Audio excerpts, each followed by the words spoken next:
بسم اللہ الرحمن الرحیم السلام علیکم ورحمۃ اللہ وبرکاتہ۔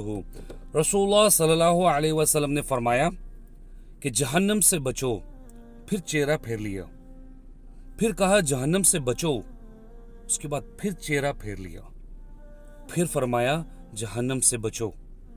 تو صحابہ کرام کہتے ہیں ہم نے سمجھا کہ آپ شاید جہنم کو دیکھ رہے ہیں، پھر آپ نے فرمایا جہنم سے بچو، چاہے کھجور کا ایک ٹکڑے کے ذریعے سے ہی ہو سکے، اور کہا اگر یہ بھی نہ مل سکے تو دوسروں تک اچھی بات کو پہنچا کر ہی آپ اس سے بچ سکتے ہیں۔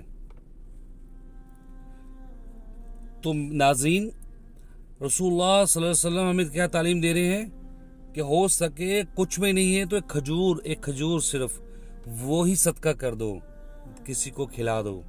اگر وہ بھی اویلیبل نہیں ہے تو اچھی بات تو پہنچا دو۔ تو کوشش کریں کہ آپس میں ایک دوسرے کو جو اچھی بات ہے وہ پہنچایا کریں۔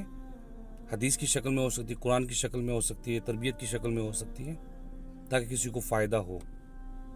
اور جہنم سے بچنے کا یہ کم سے کم طریقہ ہمیں بتایا گیا ہے کہ اگر کچھ بھی نہیں ہے تو اللہ تعالیٰ سے دعا ہے کہ اللہ تعالیٰ ہمیں عمل کی توفیق عطا فرمائے۔ آمین۔ السلام علیکم ورحمۃ اللہ وبرکاتہ۔